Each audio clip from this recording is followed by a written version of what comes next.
네, 안녕하세요. 이승현 형제고요. 오늘은 1월 5일입니다. 지금 아침 6시, 아침 6시 40분이고요. 오늘 잠원 5장입니다.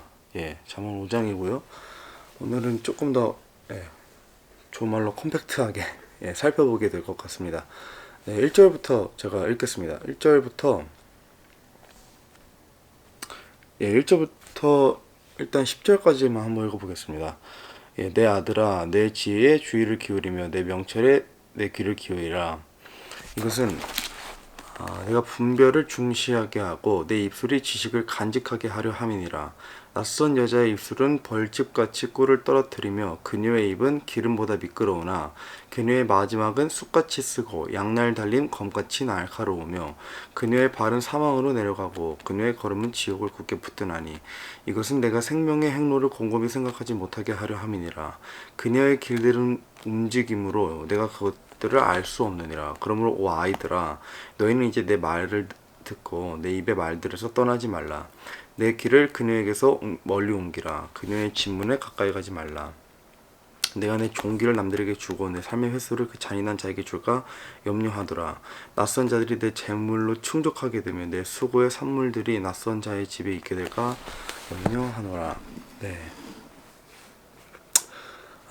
지금 1절부터 10절을 보니까요.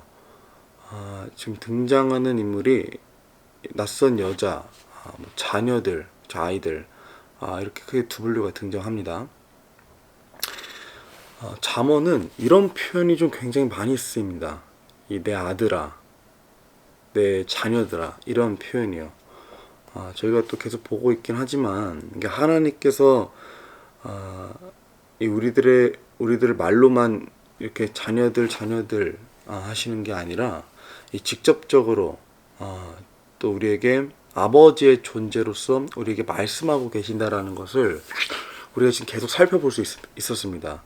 방관하시는 분이 아니시라 정말 이런 표현까지 쓰시면서요. 내 아들아, 아이들아, 이런 표현까지 쓰시면서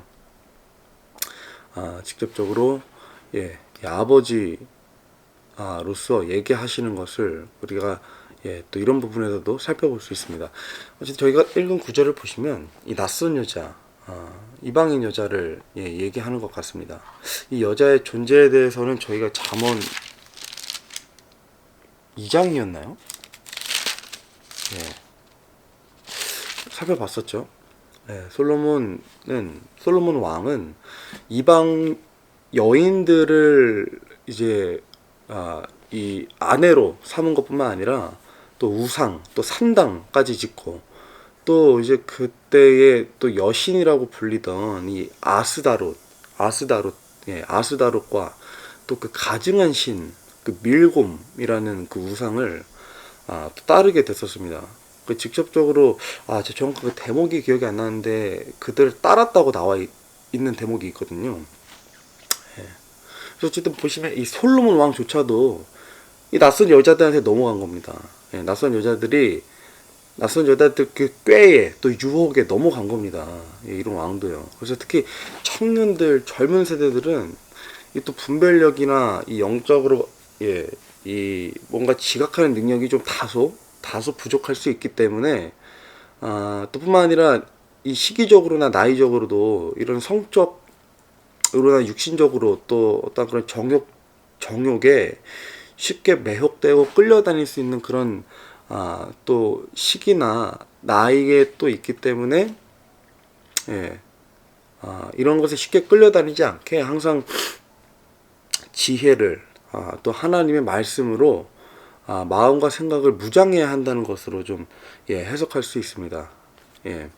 또 8절에 보시면 내 길을 그녀에게서 멀리 옮기라. 그녀의 집 문에 가까이 가지 말라. 멀리 옮기라. 문에도 가까이 가지 말라고 합니다. 그 구약 시대에 이제 흔하다라기보다 좀 이렇게 존재했던 질병 중 하나가 이 문둥병입니다. 문둥병. 그러니까 이때 당시에 이 사람들이 이제 문둥병 환자 집에 가지 말라가 아니라 문둥병 환자 집 문에도 가까이 가지 말라는 그런 얘기가 좀 돌았대요. 예. 그러니까 문에도 가까이 가지 말라고요. 그러니까 우리는 이 간음하는 죄를 짓게 하고 또 음란의 죄를 짓게 만드는 이 존재를 좀 경계해야 되는데, 그것을 이 문둥병 환자처럼 경계해야 된다는 거예요. 이게 아니면 전염되기 때문에 그런 것 같거든요. 그래서 우리를 넘어지게 하고 죄 짓게 하는 것들을 애초에 이 생각조차도 하지 말고 마음에 두지 말라는 것으로 좀 배울 수 있습니다. 생각에 두고 또 마음에 두는 순간 전염될 수 있기 때문이죠. 그죠? 또 이어서 10절 보시면요. 낯선 자들이 내 재물로 충족하게 되면 내 수고의 산물들이 낯선 자의 집에 있게 될까 염려하노라. 그러니까 10절도 보시면 그러니까 이런 자들에게 쉽게 말해서 간이고 쓸개고 다 내어주기 때문에 우리에게 남는 게 없다는 겁니다. 쉽게 말해서요. 그러니까 물론 이 구절에서는 지금 재물만 얘기하지만 이 마태복음 6장을 보시면 거기에 이제 너희의 재물이 있는 곳에 보물인지 재물인지 제가 정확히 기억이 안 나는데 어쨌든 같은 맥락이니까요. 어쨌든 너희의 재물이 있는 곳에 거기에 너희 마음도 있다고 예수님께서 말씀하시죠. 그렇습니다. 이 정도로 넘어가고요. 11절부터 17절까지 보겠습니다. 또 마지막에 이르러 내 살과 내 몸이 소멸될 때에 내가 애곡하며 말하기를 어찌 내가 훈계를 미워하고 내 마음이 책망을 멸시하여 내 스승들의 목소리에 순종하지 아니하고 나를 훈계하던 이들에게 귀를 기울이지 아니하였던가. 내가 회중과 집회의 한가운데서 모든 악속에 거의 빠지게 되었도다 할까 염려하노라. 내 물 저장고에서 물을 마시며 내 우물에서 흐르는 물을 마시라. 내 샘들이 널리 퍼지게 하고 거리들에서 물 많은 강들이 되게 하되 그것들이 오직 내 것이 되게 하며 너와 함께하는 낯선 자들의 것이 되지 못하게 하라. 내 샘이 복되게 하고 내가 젊을 때 취한 아내와 더불어 기뻐하라. 너는 그녀를 사랑스러운 암사슴같이 아름다운 노루같이 여기고 언제나 그녀의 젖가슴으로 만족하며 항상 그녀의 사랑으로 인해 기뻐하라. 제가 9절까지 읽었습니다. 일단 지금 보시면요. 11절부터 14절까지는 보니까 지금 14절까지죠. 이 낯선 여자에게 빠진 자들에게 닥칠 어떤 그런 위험에 대해서 좀 얘기하고 있습니다. 그렇죠. 위험에 대해서 얘기하고 또 이거 쉽게 말해서 이제 경계하라고 또 반복해서 지금 강조하고 있는 것 같습니다. 그러니까 너네가 이런 위험에 처해서 이렇게 될 것이다 라고 얘기를 하고 있는데 이 부분 생각보다 아주 디테일하게 나와 있죠. 지금 보시면 살과 몸, 뭐 소멸, 애곡, 책망, 또 멸시, 뭐 이런 게 나옵니다. 순종도 나오고 뭐 선생, 스승이네요. 스승. 어쨌든 훈계. 그러니까 이런 게 나오는데 이런 용례들을 보면 성경을 보면 전부 다 실질적인 겁니다. 실질적인 거. 그러니까 어떤 시적인 표현이나 어떠한 비유가 아니라는 거죠. 비유가 아니라는 겁니다. 그리고 11절에 또 보면 이제 육체가 소멸될 때에 내 몸이 소멸된다고 나오죠. 그러니까 육체가 소멸될 때라는 표현을 쓰는데 그리고 또 그때에 애곡하며 부터 시작해서 하나님 말씀에 따르지 않았던 것에 대해 지금 후회하게 될 것이라고 얘기하고 있는 거죠. 실제로요. 솔로몬 왕이 이렇게 됐죠. 솔로몬 왕이 그 전도서를 또 저희가 살펴보면 아시겠지만 이 전도서가 또 솔로몬이 홀로 기록한 책이잖아요. 나이가 들어서. 제가 그 책 뭐 너무나 잘 알고 아시겠지만 이 솔로몬 왕이 이런저런 것들을 전부 시도해보고 뭐 이것도 해보고 저것도 해보고 정말 많은 것들을 해보고 결국에 나이가 들어 이 육체가 쇠할 때 이 모든 것이 결국에 헛되고 또 괴롭다 라는 것을 이 경험으로 기록한 책입니다. 그래서 결국에 전도서가 얘기하는 바는 하나님 말씀 안에서 사는 것이 유일한 진리의 길이고 생명의 길이고 또 평안의 길이고 또 화평의 길이라는 사실을 깨닫고 기록한 책인 겁니다. 세상에서 제일 부자고 제일 지혜로웠던 솔로몬 왕이 이 황혼의 나이에 접어들면 후한 게 이 부분이었잖아요. 딱 다른 게 아니에요. 하나님 뜻대로 온전히 내 삶을 살지 않았던 부분, 예, 정욕에 끌려다녔던 부분, 이 부분이 이제 솔로몬이 이 뭐랄까요, 후회라면 후회고, 또 이것으로 인해 이것을 경험으로 삼아 또 이때 당시 1차적으로 자신의 백성들, 예, 또 유대인들, 이스라엘 백성들에게 얘기해주고 있는 겁니다. 이런 것들로부터 멀리 하라고요. 예, 그래서 성적 유혹이나 어떤 그런 간음이나 또 음란의 죄들 가운데 있었던 이 자신의 삶을 빗대어서 얘기하고 있는 거죠. 예, 넘어가고요. 16절입니다. 16절 보시면 여기 내 샘들이 널리 퍼지게 하고 거리들에서 물 많은 강들이 되게 하되 라는 표현이 있었습니다. 요거는 이제 좀 시적인 표현입니다. 비유죠, 비유. 이거 좀 이견이 있는데요. 물론 뭐 이제 해석 차이입니다. 해석 차이. 뭐 큰 건 아니지만요. 근데 이제 다만 킹 제임스 성경을 보는 신학자들의 이 전통적인 해석은 이 이제 샘이나 이 강물을 이 뭐랄까 부부 관계에서 주어진 이 자녀들로 보는 겁니다. 예.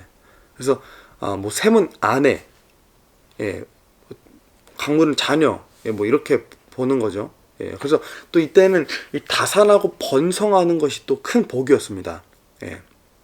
그래서 자녀들의 어떤 선한 행위와 또 그들이 하나님으로부터 받는 이 복이 넘쳐나서 이 물 많은 강들처럼 되게 하라는 또 의미로 해석할 수 있고요. 뭐 절대적인 해석은 아니지만 그나마 건전한 해석이 아닐까 싶어서요.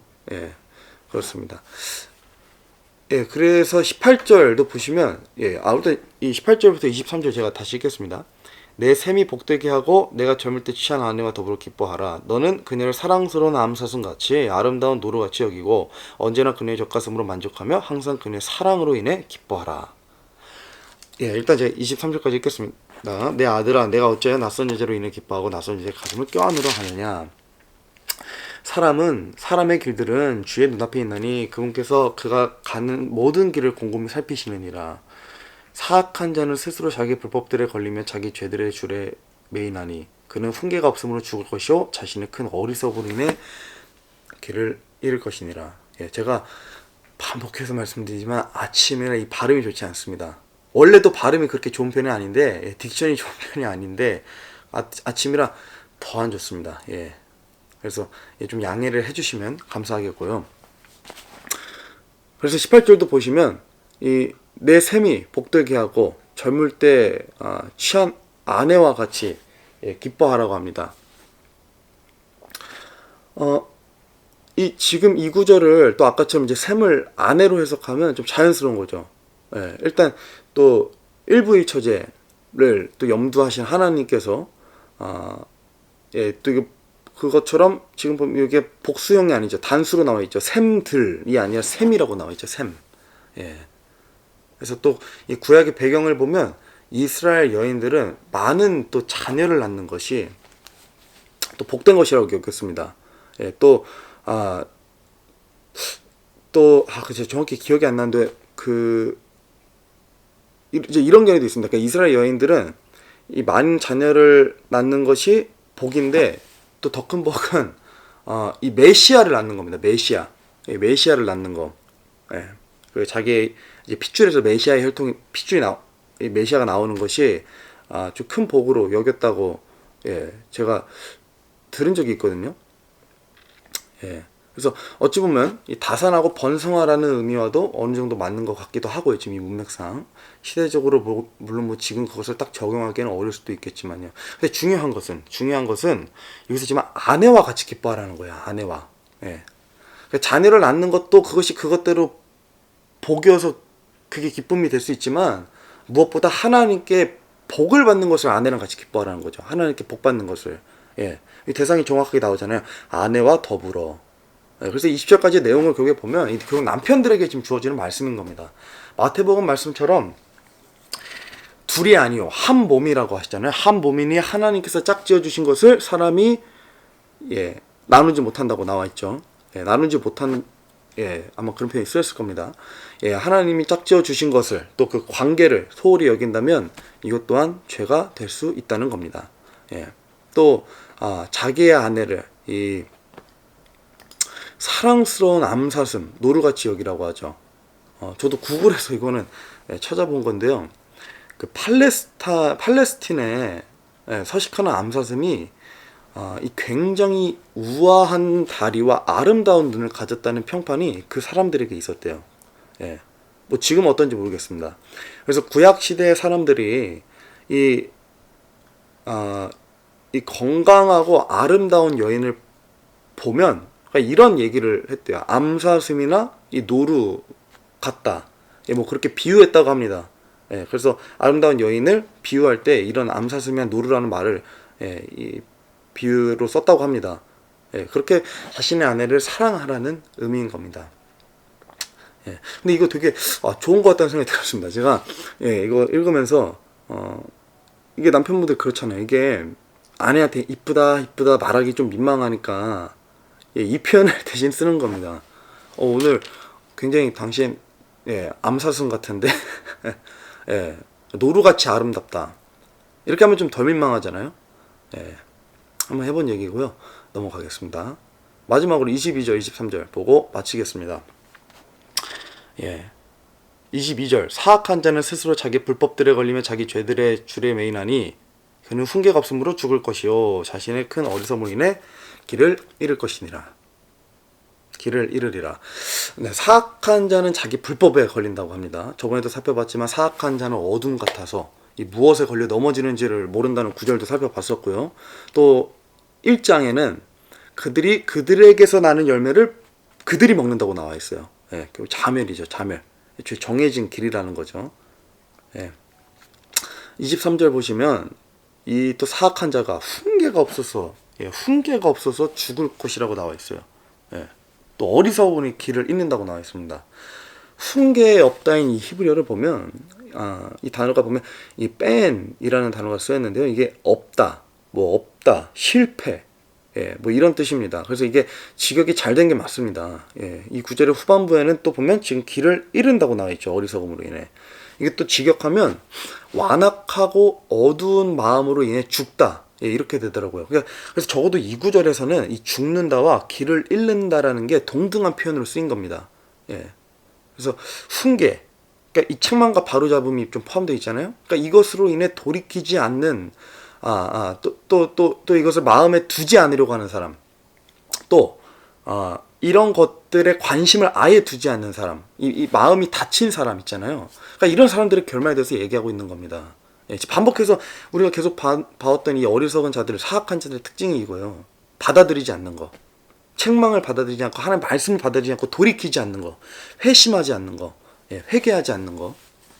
스데반이 사람들 앞에서 예수님의 복음을 전할 때 그가 그 사악한 자들에게 복음을 전하는데 그 사악한 자들은 복음을 받아들이지 않으려고 작정한 사람들이었죠.